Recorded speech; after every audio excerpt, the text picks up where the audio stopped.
Je partais prendre crédit 25 à la boutique Homo pour me laver. J'ai commencé à vendre la drogue en classe de CM2 à cause de la galère. C'était chaud. C'était vraiment compliqué. Et dans cette période-là, j'ai décidé aussi de me marier. Dans galère là? Dans cette galère. Mon cher, un homme, c'est pas dans la bouche. Un homme, c'est la décision. Un homme, c'est la volonté. Il faut avoir un rêve. J'ai vraiment souffert de beaucoup de choses, mais le Seigneur a su me relever. Donc tu fais du Zouglou gospel, certains diraient gospel Zouglou. Ouais. Est-ce que c'est pas finalement une manière de connecter l'église au monde? Le Zouglou est un appât pour véhiculer un message du royaume. C'est la parole transmise sur le fond musical que le Zouglou. Donc il a pour but de ramener les âmes à Jésus et non à lui. C'est quoi le chrétien nouveau? Le Seigneur m'a fait comprendre que cette jeunesse est oppressée et saturée. Pas par autre chose, mais par les vices de ce monde. Et le diable est en train de multiplier ses mauvaises actions pour distraire au maximum les gens du dehors. Nous, en tant que lumière du monde, on n'a pas besoin d'emprunter les âmes du diable pour vouloir dire on va la gagner avec. Notre liberté a des limites. Il dit tout m'est permis, mais tout n'est pas utile. Pour toi, ça peut ne pas être péché. Mais dès l'instant où ça choque, où ça scandalise, laisse tomber. La conversion, c'est pas un jeu. La vie chrétienne, c'est pas un amusement. Tu mets un chrétien ici, tu mets un païen ici, il n'y a pas de différence. On a les mêmes coiffures, les mêmes manières de nous habiller, les mêmes manières de parler, les mêmes lieux de fréquentation. Quelle est la différence? Je me donne cette force avec l'esprit de dire haut et fort ce qui n'est pas juste. Parce que, à la vérité, c'est notre légèreté là qui entraîne ça aujourd'hui. Bienvenue dans ce nouveau podcast Valeurs ajoutées, le podcast qui met en valeur des personnes, des personnalités, des parcours inspirants qui visent à favoriser l'essor de l'Afrique en général et de la Côte d'Ivoire en particulier. Comme vous le savez, je n'invite que des personnes qui m'inspirent et qui, j'espère, inspireront d'autres personnes de ma communauté ou de d'autres communautés. Cette émission est sponsorisée par GGA Entreprises, immobilier, transport, formation audiovisuelle. Je suis Nipa Joel Anani, le fondateur et le gérant. Aujourd'hui, je reçois quelqu'un qui m'intrigue, en même temps qui m'inspire, quelqu'un au parcours extraordinaire. Vous aurez le temps de le découvrir et quelqu'un qui, je suis sûr, ne laissera pas les personnes qui regarderont ce podcast intact. À la limite, il va carrément transformer leur existence et c'est l'objectif même de ce podcast. Inspirer, éduquer, transformer et impacter.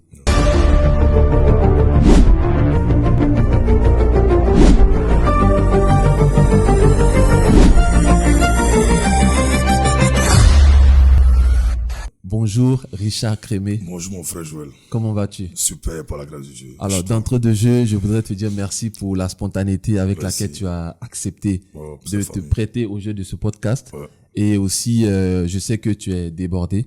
Oui. Venir un matin à 10h, c'est pas évident pour un artiste. Ouais. Faut dire que quand le travail nous appelle, on veut le répondre. Hein. Voilà, quand tu sais que tu dois venir quelque part pour un travail, tu t'aménages. Voilà. D'accord. Alors moi, je vais te dire comment m'est venue l'idée de t'inviter. On s'est rencontrés à Place, à Abidjan, et il faut pas que je te cache, d'emblée de jeu, j'avais pas pensé à ça. Et lorsque tu as commencé à parler, lorsque tu as commencé à dire des choses, moi, qui m'ont bouleversé, qui m'ont percuté sur le témoignage de ta vie, je me suis dit non, il faut qu'on enregistre un podcast parce que ce monsieur, son objectif, c'est de toucher le maximum de personnes. Ce qu'il est en train de dire, ça ne peut pas se dire dans un couloir. Il faut que ça soit public. Et donc, je me dis, on va faire un podcast et puis on va essayer de le booster pour aller le plus loin possible. Mais avant de commencer, on va rentrer dans les clichés classiques, les clichés habituels. Qui est Richard Crémé? Est-ce que tu peux succinctement te présenter? Merci beaucoup. Je suis Crémé Kofi Richard à l'état civil. Baoulé au centre de la Côte d'Ivoire, marié de 4 enfants, et voilà, voici qui est Richard Crémé. Richard Crémé, voilà. D'accord.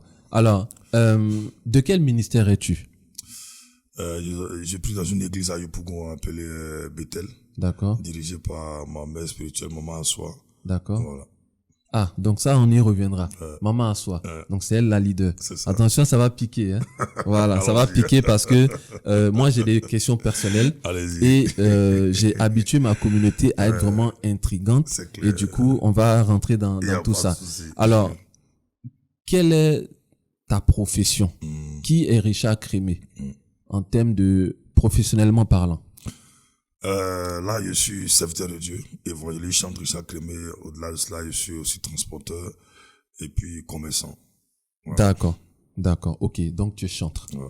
Je vais dire ton premier qualificatif. Si on dit Richard Crémé, c'est un chantre. Ouais. D'accord. On va revenir un peu en arrière. Allez-y. Qui était Richard Crémé avant d'être chantre? Avant Richard Crémé, j'étais infidèle de Zouglou avec le groupe Les Experts. On était 4, on avait chanté dans le temps. Restez au village, oh, c'est pour ton bien. Ah, c'est toi? Ouais, c'était ce qu'on faisait. Ah, c'est toi qui as chanté ça? Sérieux? Sérieux, il était le lead vocal du groupe. Ah, ouais, j'avais beaucoup aimé cette chanson. Ouais. Donc on chantait ça en son moment. Restez au village, oh, c'est pour ton bien. Voilà. Si, d'accord. Donc c'est de là qu'est partie, je veux dire, ma passion pour la musique avant d'être chantre. Et on cherchait un producteur. Et lorsqu'on cherchait un producteur, moi je me suis proposé d'être garde de corps d'un marabout, hein, à la recherche. Carrément. Ouais. On voulait un producteur, donc je me suis prêté d'être garde de corps d'un marabout. Puisque tu as la taille, il y avait la forme, là, il y avait la forme, et puis il était dans les arts martiaux, et puis bagarre de rue. Donc du coup, voilà, tout ça était, voilà.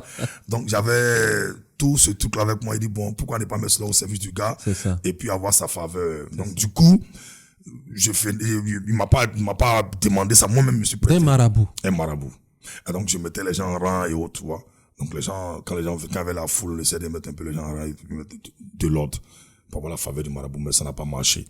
Et toujours à la recherche d'un producteur, Dieu nous a fait la grâce de tomber sur un homme du nom de Siekambou, un vieux père que je salue au passage, qui nous a parlé de l'un de ses amis du nom de Djekouri Aimé Labise. Donc je salue la mémoire qui malheureusement n'est plus là. Et il a dit comme ça que j'ai un vieux père qui aime ce que vous faites. Enfin, qui veut produire des artistes. Moi, je vous mets en contact avec lui. Donc, on fait l'audition dans un studio de la place à Yopougon. En son temps, c'était le studio de Thierry Jouel, le Didis. Donc, on arrive, on fait l'audition et le monsieur, il tombe dans voilà, il est fan du groupe et puis voilà. Donc, il dit, bon, moi, il doit vous produire. Mais il y a une seule condition. Je mets mon âme à votre service et vous donnez vos vies à Jésus. Wow. Donc, c'était la seule condition. On dit, mais ça, c'est rien. Si on ne paye pas l'argent pour aller, donc, hein, donc ça. nous, on partait à l'église, pas pour Jésus. Mais pour avoir producteur. À cause du producteur et à cause d'une stratégie qu'il a mis en place. Parce que chaque dimanche, il nous donnait 10 000 par personne. On était 4. Donc, dans le mois, ça fait 160 000 francs. Donc, c'est ce que le monsieur déboussait. Il avait un seul but, nous gagner à Christ. Mais on venait à l'église à cause des 10 000. Et comment moi j'ai été saisi par le Seigneur Jésus, c'est que à la veille samedi, on avait bu, on avait tellement bu. On était ivre, on est rentré vers 4h du matin, 5h du matin. Je me suis dit, bon, là, si je dors, je perds les 10 000. Ouais. Alors, qu'est-ce que je fais? Je vais prendre une douche, je prends une clope, je prends une cigarette, et je tourne jusqu'à ce qu'il soit à 6h, 7h par là. Je suis près d'un véhicule, quand j'arrive à Yopougon. Et pendant le culte, je me suis arrangé à ce que le boss puisse me voir. Parce que dès l'instant, il me voit, c'est que mes 10 000 sont déjà positionnés. Donc, lui et moi, on s'est vu, il s'est salué. J'ai commencé à dormir pendant le culte. Je dormais. Il sent que tu as fait la nuit. Non, lui s'est dit, bon, mon cher, moi, peu importe ce qu'il va penser, moi, il m'a vu. C'est ça. Que mes 10 000 sont déjà positionnés. Donc, ça devient un pointage. Merci. Je venais pour les 10 000 et non pour Jésus. Donc, quand la parole de Dieu est en train d'être prêchée par l'apôtre Corée Moïse, que je salue au passage, il prêchait, il a dit comme ça que peu importe tes erreurs, peu importe les dégâts que le diable a causés dans ta vie, la parole de Dieu est capable de réécrire ton histoire. Moi qui étais sous l'effet de l'alcool, était en train de dormir, je me suis retrouvé saisi par l'esprit, je me suis retrouvé par terre, en train de pleurer à chaudes larmes. L'effet de l'alcool a disparu, le sommeil a disparu. C'est après ma conversion, j'ai compris que la parole de Dieu est capable de transpercer toute personne. Quand une parole de Dieu vient et qui est destinée à une personne, peu importe l'état dans lequel ta personne se trouve, ça crée son effet. C'est comme ça que j'ai ouvert mon cœur au Seigneur. Et c'est de là qu'est partie, je vais dire, ma conversion. Wow. À ce moment-là, les 10 000, ne sont plus en vue. Après, les 10 000, c'est vrai, mais je veux dire, tu as commencé à vivre une expérience nouvelle qui n'a rien à voir avec l'argent, qui est supérieure à l'argent, parce que quand tu entres dans la présence de Dieu, à la vérité, il faut vivre pour comprendre que ça n'a rien à voir avec tout ce qu'on nous présente aujourd'hui. La présence de Dieu est extraordinaire. Rien sur cette terre ne peut combler la présence de Dieu dans la vie d'un enfant de Dieu. C'est pas possible. Ok. Alors moi, j'ai 2 questions. Déjà, une sur le marabout et puis une sur les 3 autres. Ouais. D'accord? Donc, je commence par le marabout. Pourquoi un marabout a besoin d'un d'un garde du corps? Quel était le deal à l'époque? Au fait, c'est qu'il drainait la foule. D'accord. Donc, il fallait mettre les gens en ordre. Il me dit, voilà, c'était un peu ça, c'est tout. Sinon, D'accord. Donc, c'est pas vraiment garde du corps rapproché quand il sort. C'est vraiment... Non, on va dire ça. Un peu vigile, quoi. Vigile, voilà, mettez-vous là, respectez là. Et à cette période, moi, on était vigile. D'accord. Voilà. Ok. Voilà. D'accord. Donc, tu étais vigile, en même temps tu chantais, en même temps tu étais sur ce combo-là. Maintenant, tu as bu, voilà, tu as bu, tu es là, tu as oublié les 10 000, tu te convertis. Les 3 autres sont où? Les 3 autres, ils ont continué à venir à l'église. Mais ils n'ont pas vécu l'expérience que moi j'ai vécue. D'accord. Donc du coup, moi j'ai une autre expérience qu'ils n'ont pas vécue. Donc moi j'étais engagé, j'ai commencé à m'engager avec le Seigneur. C'est personnel finalement. C'est personnel, c'est vraiment personnel. Et j'ai commencé à aller à l'église comme tout bon chrétien, aller au culte du soir. J'ai quitté Abobo pour venir à Yopougon. Et souvent, comme il n'y a pas de transport, j'ai resté à Abobo. Et pour tout ça même, il a dit quitter la famille pour venir dormir à l'église. Donc je dormais dans le temple, sur un banc à l'église. Et souvent, quand on partait faire les émissions, on finit de chanter à la télévision, on reste au village dans le tempo, les gens acclament, ils sont contents, on dit, oh, ils ont dit à la foule. Ah, tu avais quand même toujours un pied dans le monde. Non, c'est l'album que le pote avait produit. Donc, on n'était pas encore assis dans la foi. D'accord. Et lui, il produit l'album. Quand il produit l'album, on avait déjà nos chansons. Ok. Donc, même si si tu avais, malheureusement, il n'y a pas l'album, ça me fait mal. Sinon, sur l'album, on avait un titre intitulé Jésus. D'accord. Voilà. Donc, c'est lui qui nous a mis dans les voies du Seigneur. Donc, dans nos premiers pas, on avait nos cantiques à nous. Okay. Mais qui étaient des cantiques qui n'étaient pas destinés à louer le Seigneur, à adorer le Seigneur, mais c'était pour chanter la morale, conscientiser et autres. Voilà, tel que rester au village, on parle de l'exode rulade. Reste au village, faut te développer. C'est ça. Donc, c'est un peu ça. Et c'est comme ça qu'on était. Et moi, j'ai continué à marcher avec le Seigneur. Et quand on faisait les émissions de tempo, je venais dormir sur les bancs à l'église.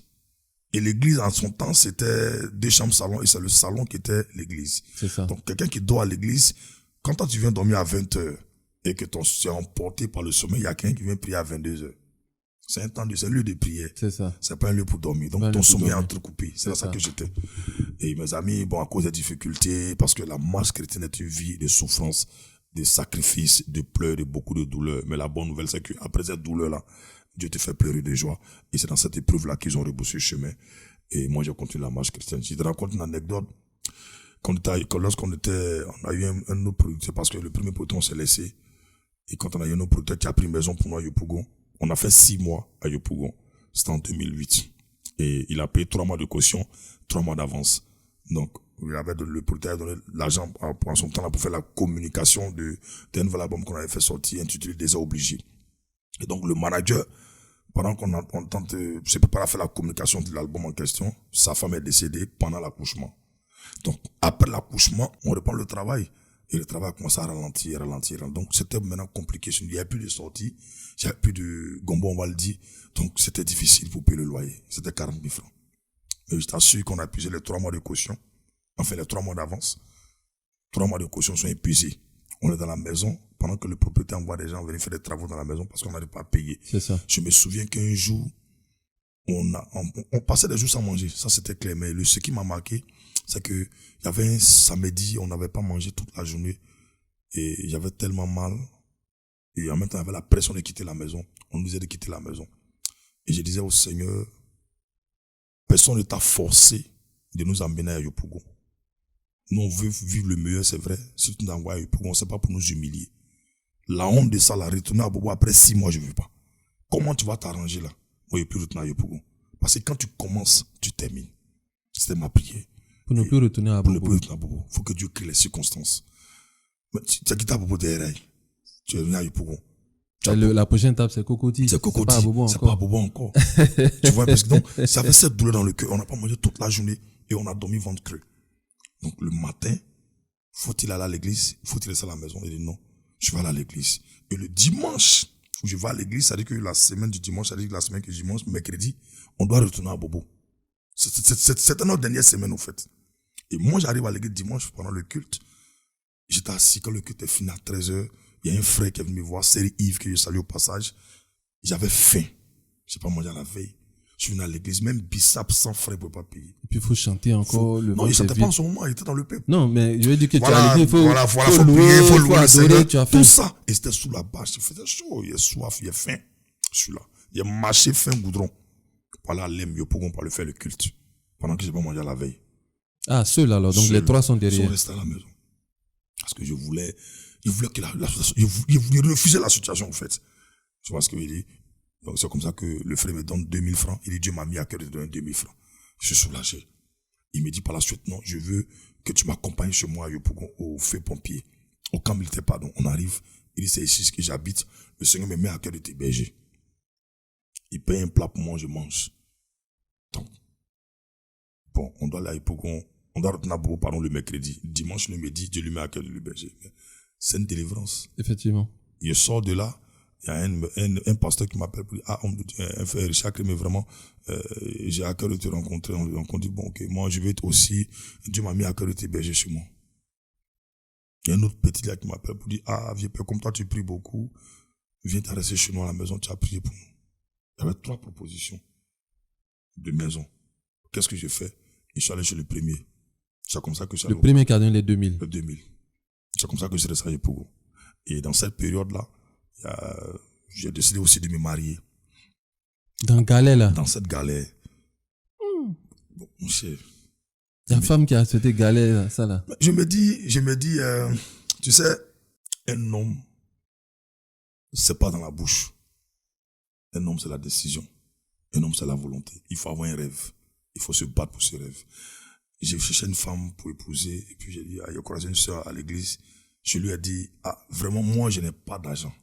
Je n'ai même pas une cabine pour te faire manger, pour te donner une meilleure vie, mais je crois que, avec l'aide de Dieu, je te rendrai heureuse. Ça, c'est en quelle année? Ça, c'était en 2010. Ok.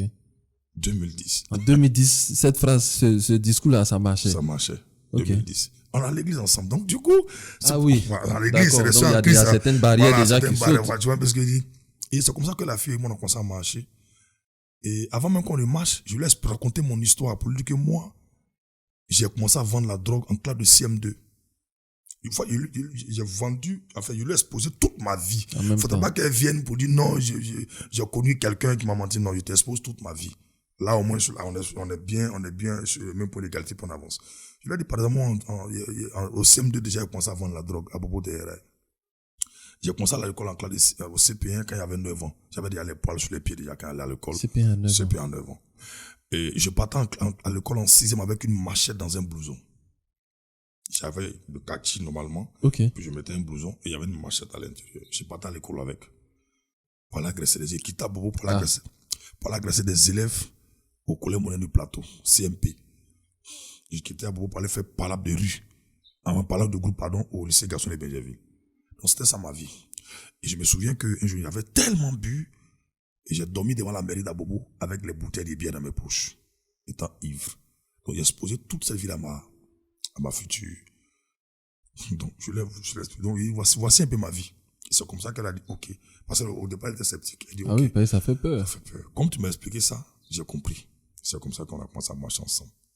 Et je suis allé même plus loin pour lui dire que moi, pour 5000 francs, mon ami garçon a abusé de moi. Pour 5000 francs? Pour 5000 francs, Bobo, mon ami garçon a abusé de moi. Il n'a pas couché avec moi, mais il m'a fait la pipe. Pour 5000. Et c'est pas une seule fois, à trois séances. Le même gars? Le même gars. 5000. Wow. À cause de la galère. C'était chaud. C'était vraiment compliqué. Je le dis en quelques minutes, mais c'était une vie.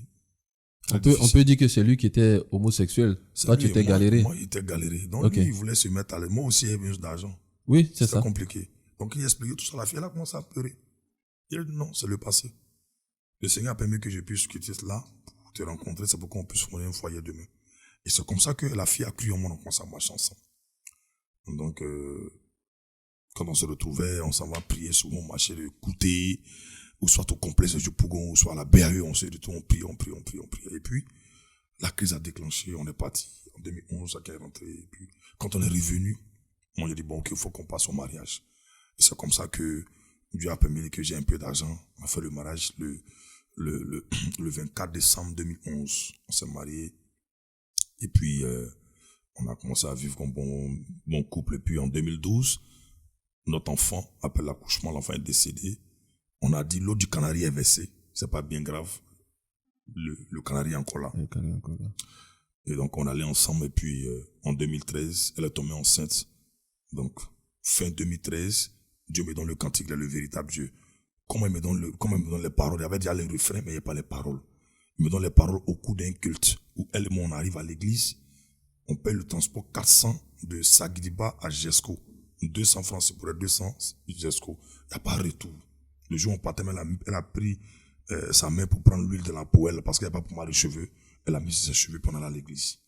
Wow. Donc quand on arrive à l'église, mon maître de cœur, Joël Cré, qui est salue au passage, il me dit, Richard, tu vas faire la louange. Il dit, mais comment ça? Pour faire la louange, on se prépare. Parce que dans le programme qu'il fait habituellement, il prévoit un homme pour faire la louange, une autre personne pour faire l'adoration. Moi, tu m'as pas prévenu. Non. Dieu me marque de te dire de faire la louange. C'est comme ça que je m'abandonne entre les mains du Saint-Esprit et je prends le micro, je commence à chanter les cantiques qu'on a venu chanter. Et puis, j'entends le véritable Dieu. Et quand j'entends le véritable Dieu, le peuple en extase, c'est-à-dire que l'onction est dégagée. Et c'est là que j'ai eu les paroles du cantique. Nous qui étions venus sans argent, le peuple de Dieu nous a bénis financièrement. Et c'est comme ça qu'on est entré à la maison. Et donc, j'avais laissé le cantique et puis vers fin 2013 là-bas, il y a eu un programme qui s'est produit au niveau de évaluation, au niveau de Yopougon CP1. Donc, il y a mon ami Laurent qui a arrangé, lui-même qui a arrangé la chanson Le Véritable Dieu plus tard. Il a forcé l'homme de Dieu à dire, c'est vrai que tu viens à un chant de renom, mais lui que je vais inviter là, on le connaît pas, mais il a quelque chose qui transporte. Il a convaincu l'homme de Dieu a accepté, je suis parti. Et quand j'ai chanté le véritable Dieu, quelqu'un chante le véritable Dieu, pour ceux qui connaissent Yopougon CP1, là où on fait les funérailles, c'est un endroit où il y a beaucoup de cabarets et autres. Donc, en ce moment, il n'y a pas de clôture comme ça. Donc, les gens sont venus. Je me suis retrouvé parce que quand il fait la terre à parler, les gens commencent à verser l'argent sur moi. Certains me donnent 100 francs, 50 francs, 25. Et quand je finis de chanter, il y a un qui est venu sous l'effet de l'alcool. Il dit, frère, il est en train de boire mon belay. En des mots, ma liqueur forte. C'est la chanson-là qui m'a mené ici. Pardon. Si c'est pour toi, faut mettre ça sur CD. Faut mettre ça sur CD si c'est pour toi. Il dit, j'ai compris. Et quitte là, il y a un pasteur que je connaissais même pas qui me prend une langue. Il est en train de pleurer. Il pleurait, il dit, faut mettre cette chanson sur CD, pardon. Dieu, tu es un homme de Dieu, voici la prophétiser les paroles. Et c'est comme ça que j'ai dit à mon arrangeur, entrons en studio. Donc on rentre en studio, on fait la chanson. La chanson sort en février, je veux dire en février 2014. 2014. Donc le 16 février, 2014, la chanson sur le véritable Dieu. Donc commence à nous inviter maintenant. Donc, moi qui étais dans une maison. Quand tu dis nous inviter, tu es tout seul, hein? Je suis seul. Les trois, il y a longtemps, ok. Donc, ma femme en question, c'est qui était, on va dire en quelque sorte mon manager. Puis au début.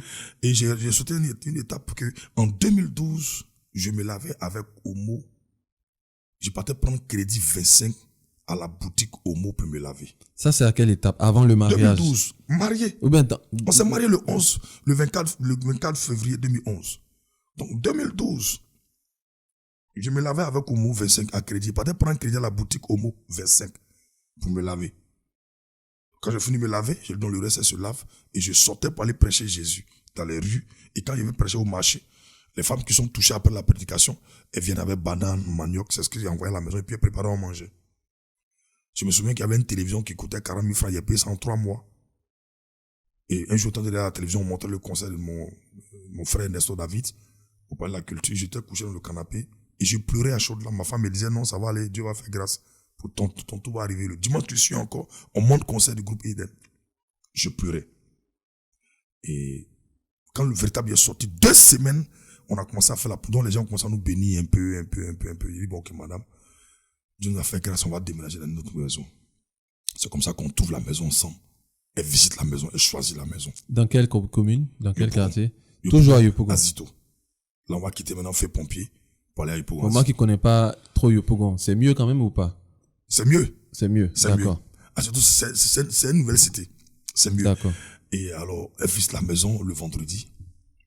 Et le dimanche 16, ma femme décède au CHU de Cocody avec une grossesse de 7 mois. Elle est morte dans ma main.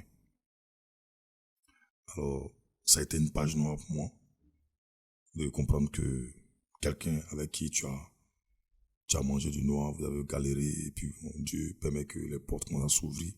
Elle décède, c'est même pas des gens qui t'appellent, c'est moi-même qui appelle les gens pour dire elle est décédée, elle est morte dans ma main, avec une grossesse de 7 mois. Ça dit, en 3 ans, j'ai perdu non seulement mon épouse et mes 3 enfants. Effectivement, puisqu'il y avait eu un premier qui n'a pas prospéré. Voilà. Ah, je sais, j'ai pas capté qu'il y avait eu un deuxième aussi qui n'avait pas... C'est dans le ventre que l'enfant est mort. Elle est morte. Quand elle est morte à 7. Donc ça fait 2. 2 plus elle. Ah oui, voilà, ok. Parce que J'ai l'enfant compris est à 3 7 enfants. mois. D'accord. 7 mois. Donc 2 enfants et... Elle. Madame. Donc, c'est comme ça que ça a chamboulé les choses. Mais à cette Wow. période, j'ai vraiment souffert de beaucoup de choses, mais le Seigneur a su me relever. Et donc, ce que je peux dire, c'est que la vie chrétienne, c'est pas pour les enfants. Soit pour les garçons, c'est pour les hommes. C'est pour les hommes. Voilà. Ouais. Moi, je suis bouleversé de tout ce que tu dis. Et c'est peut-être la raison pour laquelle quelque chose m'a mis à cœur de faire ce podcast. Moi, depuis tu parles, je t'écoute et il y a une question qui m'est venue à l'esprit, mais j'étais obligé de te laisser finir. Comment est-ce qu'en Afrique, où on parle d'hospitalité, où on parle de famille, comment quelqu'un peut, durant toute une journée, je reconnais, je vais te ramener un peu en arrière, ne pas manger, jusqu'à aller à l'église pour qu'on lui donne 2000 pour manger, jusqu'à avoir 3 offres d'hébergement. Ma question est la suivante. Où était la famille? D'abord, c'est pertinent. comme il disait tantôt, c'est une question pertinente. Ouais, c'est une question pertinente. Où est la famille? La famille est là. Tu sais, le père, la mère, les frères, les sœurs, les cousins. Tu sais, là, j'étais déjà chrétien. Quand tu décides de marcher avec le Seigneur va te faire passer dans son école. Le Seigneur a une école qu'on appelle les épreuves. Et tu ne peux pas suivre le Seigneur sans passer par les épreuves et avoir une expérience personnelle. Aujourd'hui, je parle aisément. Ça bâtit des vies, ça fortifie des vies. Mais il a fallu que je passe par là. J'avais la famille qui était à Bobo. Mais j'ai décidé de marcher avec le Seigneur. Donc du coup, je me suis séparé de beaucoup de choses. Donc c'est dans cela que le Seigneur commence à m'éprouver. Et ce que je vais dire suite à votre question, c'est que je voudrais dire à quelqu'un que il n'y a jamais de gloire sans histoire. Jamais de gloire sans la croix. Ça peut être difficile aujourd'hui, mais sois-en sûr. Parce que tu as mis ta confiance en quelqu'un qui ne ment pas. Tout ce qu'il dit ne manque pas d'arriver. Ce qu'il a dit arrivera certainement. N'abandonne pas parce que tu es en train de vivre autre chose qui est contraire à ce que tu souhaitais vivre. Ne cède pas à la facilité. Ne cède pas également aux propositions décentes qui vont t'amener toi-même à à bafouer ta dignité. Non, reste focus. Regarde au Seigneur. Ce qu'il promet, il accomplit certainement. C'est vrai que c'est difficile aujourd'hui, mais sois-en sûr, tu t'en sortiras la tête haute. Parce que tous ceux qui ont eu confiance en Jésus n'ont jamais été dans la confusion. Jamais. Je n'ai pas tout aujourd'hui, hein, mais je suis plus là où j'étais hier. Je vois. Ouais. Bon, on peut comprendre que quand on devient chrétien, il faut se séparer de beaucoup de choses. Est-ce que ça veut dire qu'il n'y avait aucun membre de la famille de Richard Crémé qui était chrétien, qui pouvait donner même un bol de gari? Non, c'était pas chrétien. Personne alors? Personne n'était chrétien. Ça veut dire que... et même si c'est la voie du Seigneur pour ta vie, tu vas passer par là. Hein. Et même, il y a une autre question aussi qui m'est venue à l'esprit. Est-ce que, à vous 4, vous n'étiez pas, à un moment donné, des paresseux? Parce que moi, je suis pas d'accord. Ouais. 4 grands garçons. Alors, je sais pas en quelle année on est, je sais pas quel âge vous aviez. Moi, je suis désolé. Si je suis à Abidjan, bon, c'est vrai qu'on peut penser que j'ai un peu, mais à supposer même que j'étais à votre niveau, mais à Abidjan, bon, je parle pas d'aller agresser pour manger, mais on est 4, on a faim. Les gars, allons dans un restaurant, proposons-leur de laver les assiettes. Et puis on a à manger. Mais ce que tu as oublié en cette période, nous étions des artistes. Un artiste, c'est un miroir. Ah. Est un éducateur public. Et il y a tu sais, quand tu n'es pas encore assis. Et puis vous avez déjà connu le succès avec Rentrer au village. Tu vois ce que je veux dire? Ah, d'accord. Donc du coup, il y a le... Okay. Mais ça, c'est une ruse du diable aussi que le diable utilise pour détruire beaucoup de destinées.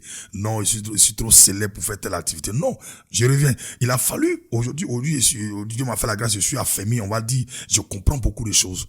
Parce que lorsque tu commences à vivre pour les beaux yeux des hommes, tu te mets dans une souffrance, mais qui ne dit pas son nom, en fait. Tu pourrais éviter certaines choses, mais à cause de ce que les gens vont dire, non, mais attends, un artiste, c'est un être humain.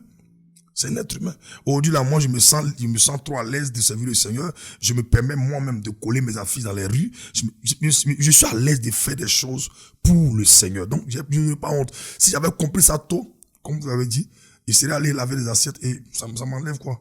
Ok. Rien. Parce que moi, j'étais choqué. J'ai dit, attends, 4 grands garçons Ouais.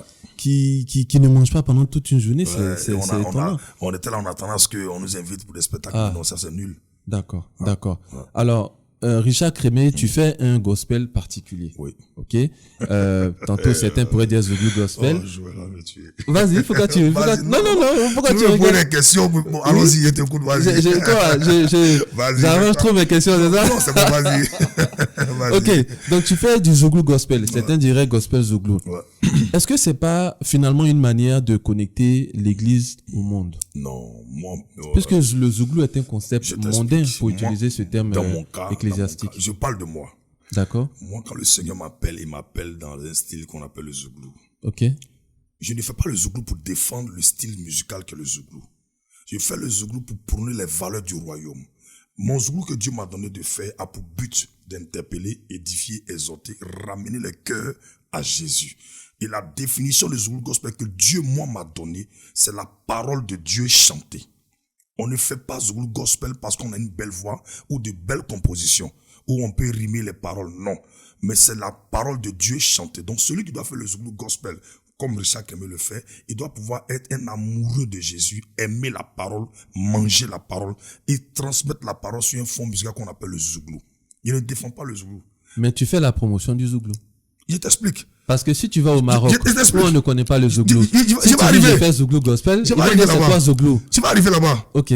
Le Zouglou est un appât pour véhiculer un message du royaume. Donc, c'est une musique comme toute autre.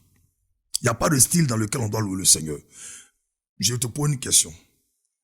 Est-ce que tu peux me dire dans quel style musical David a joué la harpe pour que Saül soit soulagé? Je dirais le gospel. Le gospel, c'est pas un style musical. Le gospel veut dire évangile. Le gospel, c'est pas un style musical. Je C'est dirais variété. C'est un abus de langage. Le gospel, c'est pas un style musical. Ok. À l'INSAC, il n'y a pas un style qu'on appelle gospel. C'est R&B, c'est bébé, c'est aloukou, c'est zougou, c'est tout ce que tu peux nommer. Le gospel, ça veut dire évangile. Donc, quand quelqu'un dit il fait du gospel, il ne dit rien. C'est pas un style. Donc, je fais du reggae gospel. Je fais du zouglou gospel. Le zouglou de l'évangile. Donc, quand on écoute le zouglou de l'évangile, il n'a rien à voir avec le zouglou qu'on a l'habitude d'entendre. Quand on écoute le zouglou de l'évangile, c'est la parole transmise sur le fond musical que le zouglou.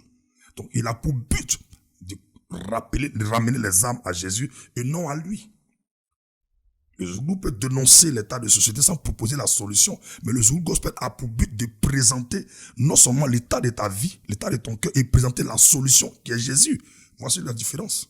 Je suis d'accord avec toi parce que quand on va à la FNAC, on voit rap, on voit reggae, et puis ils mettent musique chrétienne ou musique religieuse. Ils mettent pas gospel. Ok. Donc gospel, c'est l'évangile. C'est l'évangile. C'est pas un style musical. J'ai vu une anecdote, il y a des jeunes qui m'ont rencontré pour dire, ah, vieux père, on veut chanter comme toi. Il dit, il n'y a pas de problème. Vous voulez chanter comme moi, vous voulez chanter comme selon que Dieu vous appelle. Non, on fait la musique. Vous faites quel style musical? Non, on fait du gospel. Il dit, non. Le gospel, c'est pas un style. Le gospel veut dire évangile. C'est pas un style musical. Je suis désolé, mais c'est pas un style musical. Qu'est-ce que vous faites concrètement? On fait du rap. Il dit, ok. C'est que c'est du rap gospel. Est-ce que Richard Crémé aujourd'hui vit de la musique? Vit de l'activité de chantre, si on peut dire ça, de chante zouglou? Pas vraiment ça. Pas vraiment. Pas sûrement ça. D'accord. Mais est-ce que ça nourrit son homme? C'est-à-dire que j'ai bien compris que tu avais d'autres activités, on aura le temps de parler. Ça nourrit. Quelqu'un pourrait être uniquement chantre. Et oui, puis... c'est possible. C'est possible de vivre de ça, c'est possible. Mais alors, pourquoi tu te consacres pas à ça? Je suis consacré à ça. Mais tu as d'autres activités? Oui, mais c'est pas moi qui gère. Ah, d'accord, ok. C'est pas moi qui gère. D'accord, ok. C'est comme ça, c'est clair. Donc, parallèlement à l'activité de chantre, tu as des business. Dans quel domaine tu es? Dans les vêtements. D'accord. Ouais. Et puis aussi, il y a une salle de répétition. Bon, le transport là, il a laissé tomber parce qu'ils m'ont fait... C'est dur. Non, j'en sais quelque chose. J'en sais quelque chose. Ça m'énerve. J'en sais quelque chose. On est dedans. Tous les jours, c'est pas là. Mais si tu as des business à côté, c'est que l'activité de chantre n'arrive pas à couvrir tous tes besoins. Non, mais tu sais que en tant qu'enfant de Dieu, il faut pas rester sur une seule activité. Le Seigneur nous donne d'aller de tendre nos limites. Tu vois. Le fait d'avoir beaucoup d'activités, nous autres, par contre, tu vois la rentrée qui arrive là, c'est les sollicitations. Hein. Ils savent pas comment tu vis, mais tu dois répondre à leurs besoins. Tu vois. Donc, du coup, il faut élargir sa tente, quoi. D'accord. Ok. Richard, parle-moi un peu de tes activités. Tes activités dans Pas... Musical. Non, pas musique. Oui, voilà, non. Apparemment, tu es beaucoup avec les jeunes, tu es beaucoup activiste, tu fais des évangélisations. Ouais. Qu'est-ce que Richard Crémier fait concrètement pour promouvoir la parole de Dieu? Concrètement, à part chantre. C'est l'évangélisation, hein. Comme Comment? vous l'avez si bien dit, l'évangélisation dans les rues, dans les marchés. Et même quand on montait dans ma voiture, il y a toujours des brochures. D'accord. Et quand je garde des feux, quand je vois les jeunes, en tout cas, partout où je passe, ils laissent mes traces. Je laisse même dernièrement, c'est au Maroc, c'est à côté d'une jeune dame là, une jeune fille. Je leur donne une brochure. Pour qu'elle lise, je leur parle de Jésus. Donc, tu vas dans les marchés. Je vais dans les marchés. Avec partout, ton équipe. Partout. Dernièrement, j'étais en France en quelle année, 2022. Je me suis retrouvé dans le métro. La dame. J'ai vu la vidéo. Il dit, mais allons, il a prêché. Et tu as prêché où? Qui est là, ce complet? Il ouvre les arts. J'ai vu la vidéo. J'ai dit, mais attends, lui, là, c'est pas pour qui me... Voilà. Et puis, j'ai essayé de regarder c'était à quelle heure. J'espère que c'était pas le matin où les gens sont fâchés, ils vont au travail. À 10h, Ils viennent chanter Jésus. 10h, 11h par là. Dans le train, il a prêché l'évangile. Un ami qui ne trahit pas, un ami qui ne déçoit pas, un ami qui n'abandonne pas. Nous sommes dans un monde où nous sommes autour du monde, mais nous sommes seuls dans un monde. Nous parlons d'un ami qui ne trahit pas. Et cet ami, c'est Jésus-Christ de Nazareth. Ne pas prêcher l'évangile, pour moi, c'est être un sorcier, au fait. C'est non-assistance en personne en danger. Wow. Tu vois les personnes mourir, tu ne leur parles pas du lendemain, pendant que tu es conscient de ce qui arrive demain sans Jésus. C'est grave.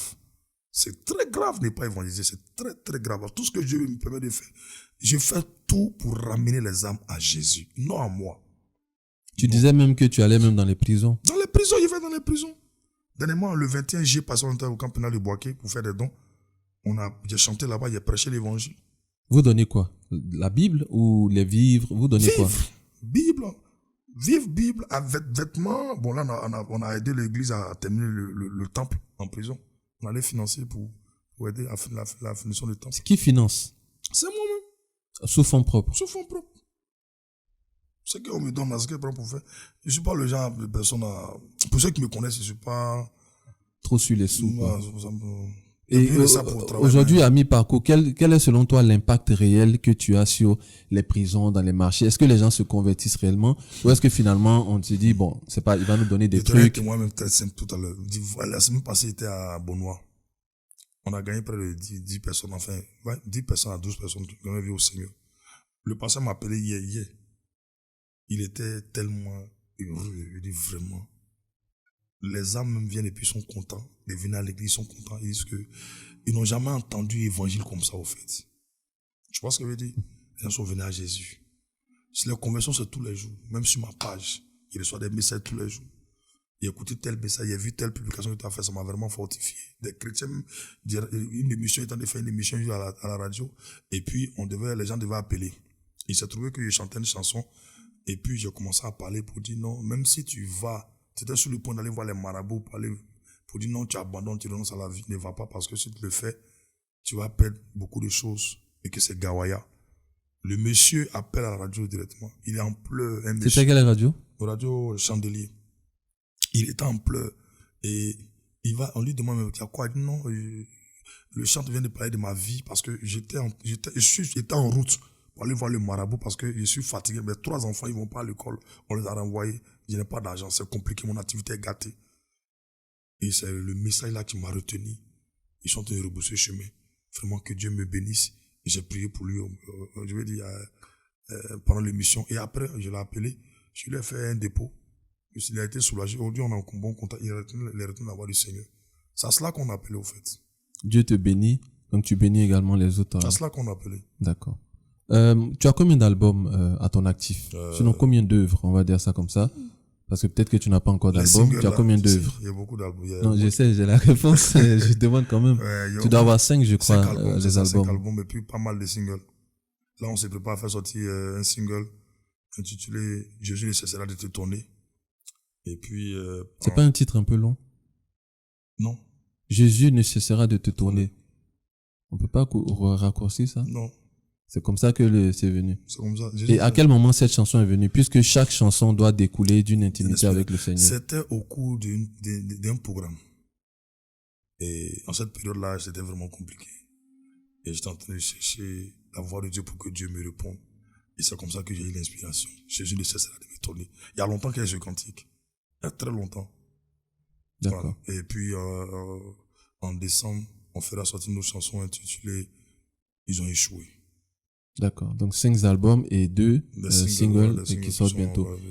Quelle est ton actualité actuelle et future? On a une caravane de louanges intitulée « Merci Jésus » qui démarre le 20 octobre au Maroc, Casablanca. Dans quelle salle? Al-Hassani. Voilà. Donc, après cela, on ira à Divo le 19 décembre. Et puis, le 9 février, on sera à Bouaké. Et le 11 mai 2025, on sera au Hôtel Bellecote pour l'apothéose. Avant de finir non, on est déjà, on peut débuter l'année, on peut dire. Voilà. D'accord. Est-ce qu'il y a des voyages en Europe qui sont envisageables? Non, on peut parler avec certaines personnes, mais c'est pas encore bien ficelé. D'accord. Je trouve que personnellement, moi, j'ai été très surpris, agréablement surpris de voir que finalement, tu bougeais énormément. Je vais pas te cacher, je ne te suivais pas vraiment. Et lorsque je t'ai proposé le podcast, moi, je prends tout au sérieux. J'étais obligé d'aller me documenter sur la personne, le personnage, ses activités, pour produire un podcast de qualité pour la communauté. Et je me suis rendu compte que, je l'ai dit à ma femme, j'ai dit, waouh, c'est quand même extraordinaire de voir comment tu sors du pays. Comment tu arrives à faire un concert chrétien au Maroc, qui à la base est un pays musulman. Il faut dire là-bas aussi, il y a des chrétiens. Il y a des chrétiens qui ont soif. Mais est-ce que c'est facile? Parce qu'au final, le nom même est arabe. Je suppose que le propriétaire de la salle n'est pas chrétien. Bon, c'est un homme d'affaires, hein. Lui, s'en fout. Il donne si tu peux payer. Mais est-ce que c'est aussi simple que ça? Il y a une bonne communauté là-bas qui aime le Seigneur Jésus. Selon les témoignages qu'on a rendus là-bas, il y a des Marocains qui sont chrétiens. D'accord. Ah, des Marocains sont chrétiens. Ok. Alors, Richard, tu vas regarder la caméra et tu vas donner ton mot de fin à l'endroit de deux catégories de personnes. La première catégorie, c'est à la jeunesse. Et la deuxième catégorie, c'est aux personnes qui étaient à un moment donné avec Jésus et qui, pour des raisons diverses dont on n'aura pas le temps de rentrer dans les détails, ont un peu, qui se sont un peu éloignés du Seigneur. Je voudrais dire merci pour cette interview et merci à vous qui nous avez suivis. Et je m'adresse à toi qui me suis en ce moment. Certainement, tu te dis, tu es jeune, et en tant que jeune, ça te donne l'autorisation de faire tout ce que tu veux, et tu veux toucher à tout, tu veux aller à tout sur des vices. Ne le fais pas. C'est que tu dois comprendre, la jeunesse est le centre d'opération de Dieu et du diable. Le diable veut ta jeunesse pour te détruire. Dieu veut ta jeunesse pour propager la bonne nouvelle. Ne laisse pas les plaisirs de ce monde te désorienter. Parce que Dieu a un plan parfait pour toi. Et ce que tu dois comprendre au fil de tout ça, c'est que la Bible est claire pour dire que il n'y a rien de nouveau sous le soleil. Ce qui t'agite aujourd'hui, ce qui fait qu'aujourd'hui on te parle de Jésus, tu ne veux pas donner ton cœur à Jésus. Tu dis non, je suis encore jeune, je suis swag, je veux faire toute ma vie. C'est pas nouveau. Il y a un jeune dans la Bible, il avait son grand frère, il avait un papa, et le jeune vient dire à son père, donne-moi ma part d'héritage. Pendant que son papa est encore vivant, il réclame sa part d'héritage. Et son père lui donne sa part d'héritage, il va dilapider sa part d'héritage. Il est parti vivre comme il voulait. Il allait chercher des femmes, aller faire paillage, on va le dire ainsi, il allait vivre comme il pouvait vivre. Et à un moment de la vie, il n'avait plus rien. Il espérait manger même la nourriture des pauvres, il ne gagnait pas.